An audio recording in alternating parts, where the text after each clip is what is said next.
Kali ini agak sedikit berbeda, soalnya aku mau cerita awal mulanya aku kerja di Hong Kong, tahun berapa aku kerja di Hong Kong, dan selama kerja di Hong Kong aku ganti majikan berapa kali, terus berapa gaji aku pertama kali masuk Hong Kong, dan berapa gaji aku sekarang.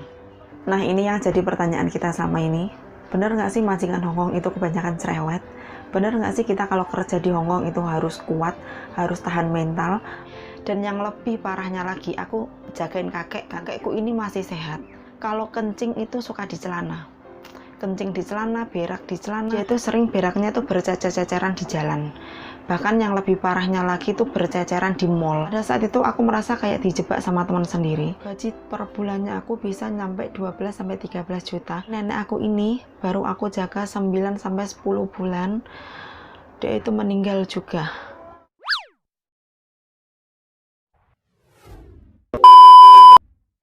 Hai semuanya, Assalamualaikum warahmatullahi wabarakatuh ya. Ketemu di channel aku Fitri.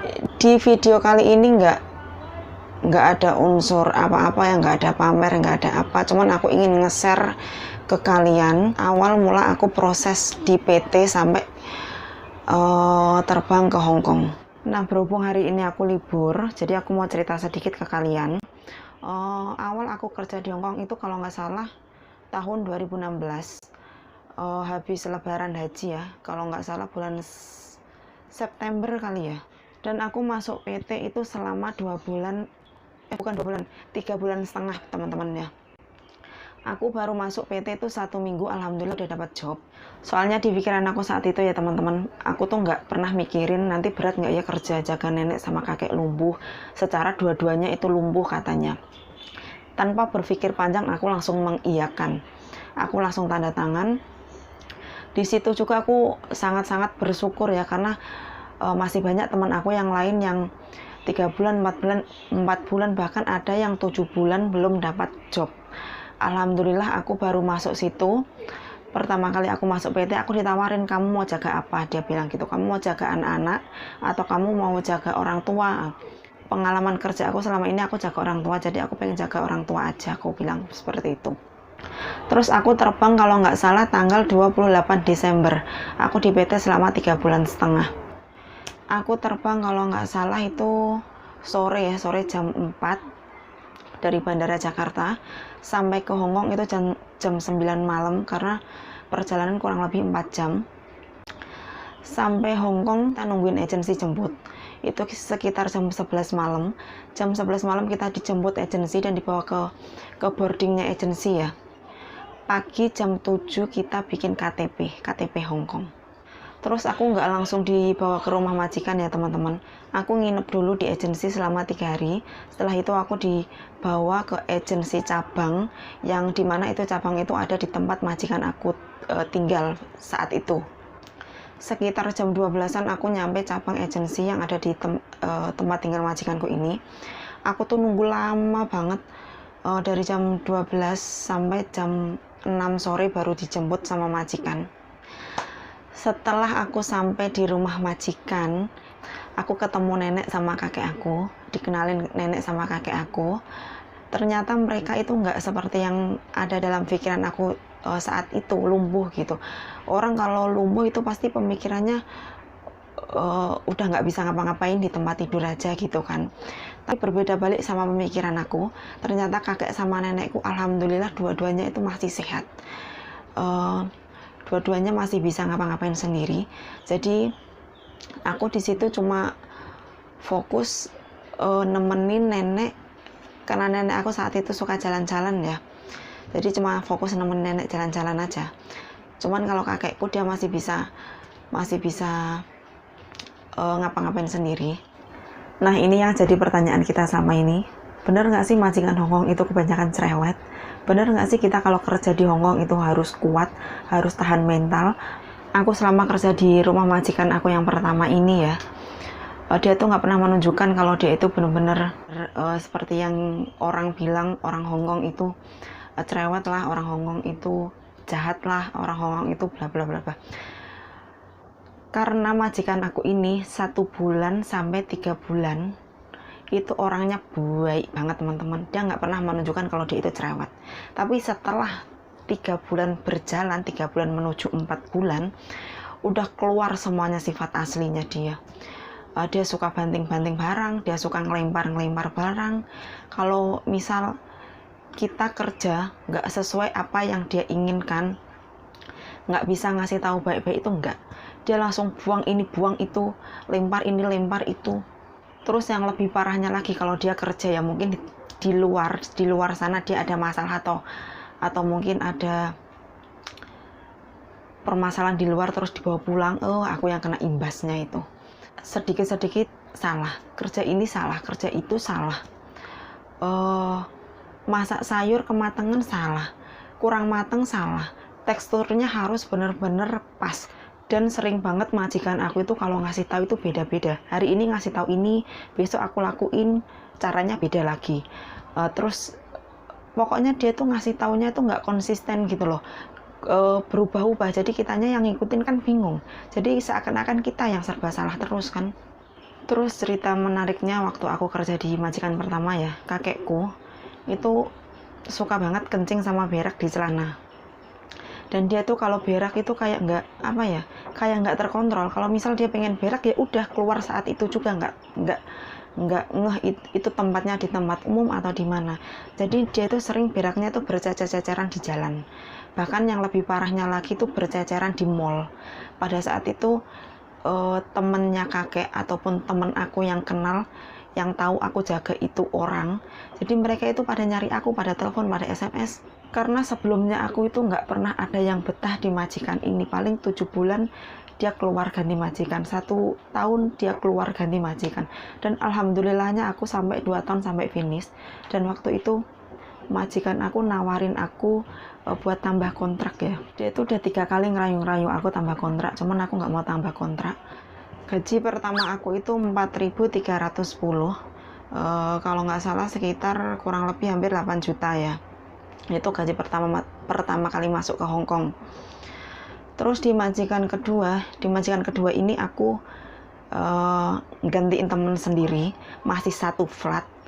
Dulu aku kerja di lantai 30 dan sekarang aku gantiin teman di lantai 22. Kita yang namanya pindah majikan pengennya cari majikan yang jauh lebih baik ya. Justru ini malah sebaliknya. Bisa dibilang dari ketiga majikan aku, ini yang paling parah yang nomor 2. Karena apa? Pada saat itu aku merasa kayak dijebak sama teman sendiri. Teman itu bilangnya, ini mantan majikan aku baik kok, begini begitu gitu. Jadi aku percaya aja. Ternyata setelah aku masuk waktu itu, job aku kan cuma jaga nenek satu ya. Satu rumah cuma 1 orang, 2 orang sama aku. Terus ibarat itu aku kayak kuda ya teman-teman, disuruh ke sana, disuruh ke sini. Nenek aku ini kan umur 94, tapi dia itu masih sehat banget, pemikirannya masih anak muda banget. Jadi dia itu nggak mau rugi sewa pembantu. Jadi dia sekongkol sama anaknya. Kalau siang jam 6 sampai jam 12 aku bersih-bersih di rumah nenek. Terus jam 12 sampai jam 6 sore aku kerja di rumah anaknya. Itu berjalan sampai 1,5 bulan. Setelah 1,5 bulan aku komplain sama agensi. Job aku yang aku tanda tangani, aku cuma jaga 1 nenek 1 rumah. Kenapa ini aku kerja kok jadi 2 rumah, aku bilang seperti itu. Dan alhamdulillah waktu aku aduin, agensi aku ini membela pembantu ya, karena emang kerja 2 rumah itu tidak dibenarkan. Kalau ketahuan polisi bisa aku kena, majikan juga kena, dua-duanya itu kena gitu loh. Aku bisa dipulangkan ke Indonesia karena itu udah melanggar peraturan kontrak kerja yang ada yang aku tanda tangani tadi ya. Ini selama 1 bulan sampai 1,5 bulan selama aku kerja 2 rumah, majikan aku ini baik banget, nenek aku ini baik banget, karena mereka berpikir aku bisa dipekerjakan 2 rumah. Tapi setelah aku memberontak, setelah aku ngadu ke agensi, setelah aku nggak mau kerja 2 rumah, majikan aku ini super duper cerewet banget. Aku kalau ketemu sama dia ibarat kayak kucing sama tikus, tahu nggak? Berantem, cekcok. Karena saat itu pemikiran aku, kamu kalau mau sama aku ya harus ngikutin kontrak kerja yang udah aku tanda tanganin. Aku cuma mau kerja 1 rumah dan jaga 1 nenek. Cuman kalau kamu nggak mau sama aku, ya udah pulangin aku ke agensi. Dalam pemikiran aku saat itu udah pokoknya pasrah aja gitu loh. Dan itu berjalan sampai 1 tahun. Setelah tahun kedua, majikan aku ini udah nggak pernah komplain sama sekali sama aku. Dia kayak pokoknya udah nggak kayak memperdulikan gitu loh. Nggak, dia negur cuma seperlunya aja. Jadi ya prinsipnya aku yang penting aku kerja, aku melaksanakan tugas-tugas aku, gaji nggak pernah telat, ya sudah. Kayak aku kerja itu kayak nggak punya hati gitu loh, kayak nggak pakai hati. Soalnya banyak teman-teman yang bilang kalau kerja sama orang sini, kalau orang Hongkong itu nggak usah pakai hati. Udah kita dablek aja. Setelah hampir finish, ternyata majikan aku yang selama ini cuek sama aku, yang selama ini kayak kucing sama tikus, dia masih menginginkan aku untuk tambah kontrak. Jadi ya, aku mikirnya daripada aku adaptasi lagi, cari majikan lagi, ya udah aku iyakan. 3 bulan setelah kontrak pertama ya teman-teman, nenek aku itu meninggal. Meninggalnya itu dia jatuh sendiri waktu aku lagi masak. Untungnya pas dia jatuh, dia tuh nggak pingsan, dia tuh nggak langsung meninggal atau gimana, dia tuh masih jatuhnya itu masih sehat. Tapi yang namanya orang tua ya umur 94, jatuhnya itu kayak jatuh duduk. Jadi pinggang yang belakang sini itu mungkin retak kali ya, tapi dia masih bisa ngomong. Jadi dia bisa menjelaskan waktu kejadian dia jatuh itu seperti apa. Setelah nenekku masuk rumah sakit, ternyata nenekku dioperasi. Awal dari nenek aku kritis ya, dia mungkin udah umur 94, habis dioperasi dia itu nggak kuat. Selama nenek dirawat di rumah sakit, aku itu nggak pernah nengokin nenek, soalnya kan nggak diperbolehkan masuk pada saat itu lagi COVID-19 ya. Jadi setiap hari aku cuma nganter makanan, itu pun nganternya cuma di pintu itu ada kayak petugas yang ngambilin makanan gitu loh. Jadi aku nggak tahu kondisi nenek aku itu sebenarnya udah sehat apa gimana atau gimana gitu, aku nggak tahu sama sekali. Tepat 1 bulan itu kalau nggak salah hari Minggu, aku libur kan ya, pulang libur jam 8 malam, tiba-tiba depan rumah itu udah ada lilin. Otomatis aku kaget, aku telepon temen aku, ini kok di rumahku ada lilin, ini kenapa, ada apa, aku bilang gitu kan. Temen aku yang udah lama di sini, dia udah pengalaman kali ya, dia terus bilang, mungkin jangan-jangan nenek kamu meninggal, Pit, katanya. Otomatis aku kaget lah, terus aku yaudah kalau gitu aku telepon sama majikan aku dulu. Aku telepon majikan, ini kok di rumah ada lilin, ini ada apa, aku bilang. Terus majikan aku cuma bilang, Yan, kalau di sini nama samaran aku Ayan ya, soalnya orang Hongkong itu nggak bisa manggil Fitri, jadi dia manggilnya aku Ayan. Yan, nanti kalau pulang kita ngobrolin bareng, sekarang aku masih di rumah sakit, katanya. Oh ya sudah. Setelah aku tunggu majikan pulang, dia ngasih aku selembaran kertas, itu kertas interminate, kertas kalau bahwa majikan udah nggak membutuhkan aku, karena disitu tertulis nenek aku meninggal. Itu statusnya aku di interminate, yang seharusnya kalau nenek aku meninggal aku difiniskan, majikan nggak memfiniskan aku, tapi menginterminate aku. Interminate itu kayak majikan udah nggak mau sama kita dikeluarkan secara tidak baik gitu loh, padahal kan nenek aku meninggal, seharusnya aku difiniskan gitu loh. Besok paginya aku udah beberes, aku udah keluar, dan hari itu juga aku cari tempat tinggal, cari kos-kosan sambil proses-proses cari majikan baru gitu loh. Selama aku kerja di tempat majikan yang kedua ini, gaji aku standar 4.320, tapi setiap tahunnya kita ada kenaikan gaji 100.000. Itu udah anjuran dari pemerintah sini ya, jadi bisa dibilang ya 8 juta lebih sedikit lah, karena ada kenaikan 100.000 sampai 200.000 selama aku 2 tahun di situ. Terus di majikan aku yang ketiga ini mungkin hasil dari kesabaran aku selama ini kerja di majikan pertama dan kedua. Alhamdulillah di majikan aku yang ketiga ini aku jaga nenek lumpuh 1, ada kakek juga, cuman aku lebih fokus jagain nenek. Tapi nenek aku ini baru aku jaga 9 sampai 10 bulan, dia itu meninggal juga. Meninggalnya itu sekitar 2 bulan yang lalu. Pada saat itu kakek aku positif Omikron ya. Aku ngejagain kakek. Setelah 1 minggu aku ngejagain kakek, ternyata aku drop juga. Aku juga positif juga. Akhirnya nenek aku diungsikan ke tempat anaknya. Dan aku di rumah, aku sama kakekku berdua isolasi mandiri ya. Setelah 2 minggu dia ngungsi di rumah anaknya dan aku sama kakekku sembuh, nenekku dibawa pulang ke sini. Hari Minggu sore kalau nggak salah. Minggu malam itu kan nenekku udah ngedrop banget ya teman-teman. Tensi darahnya itu udah bener-bener tinggi banget, nggak seperti biasa. Aku telepon sama majikan, ini gimana nenek, tensinya darahnya tinggi banget. Majikan aku suruh ngasih obat ini obat itu. Setelah aku kasih obat, semalaman itu nenek kayak apa ya, kalau orang Jawa itu kayak ngongroki gitu loh. Dia tuh napasnya krok krok krok gitu loh. Terus Senin paginya aku kasih sarapan, itu minum obat itu udah nggak bisa masuk. Akhirnya aku kasih dia makanan halus banget kayak bubur gitu. Alhamdulillah dia masih bisa makan. Terus siangnya aku kasih 1 mangkok sup, 1 mangkok sayur sama nasi. Alhamdulillah masih bisa masuk. Dan aku biasanya kan kalau siang aku tidurin, aku suruh tidur nenek aku ya. Nenekku itu tidur seperti biasa, jam 1 sampai jam setengah 4 biasanya.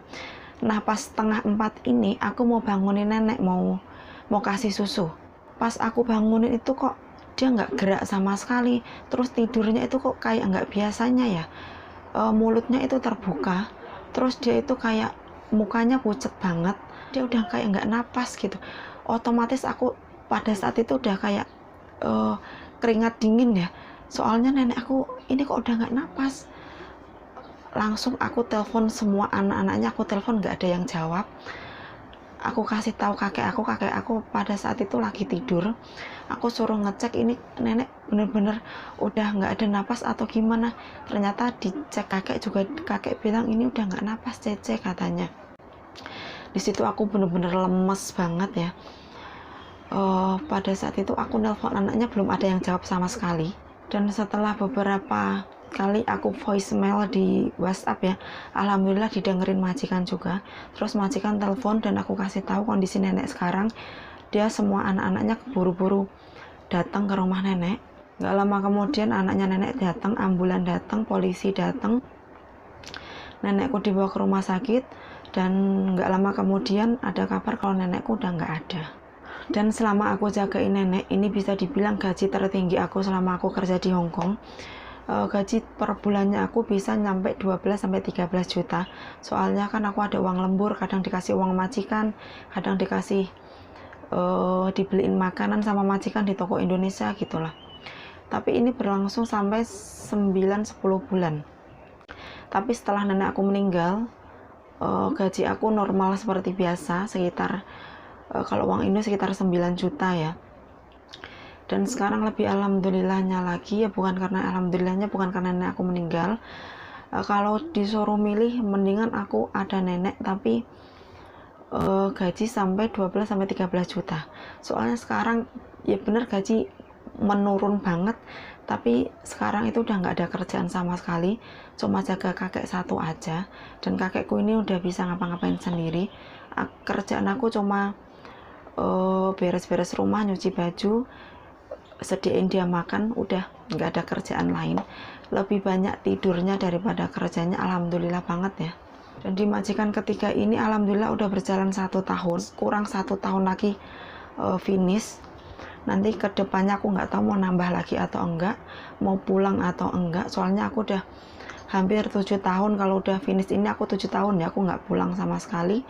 Nah itu tadi pengalaman aku kurang lebih selama 6 tahun ada di Hongkong ya teman-teman ya.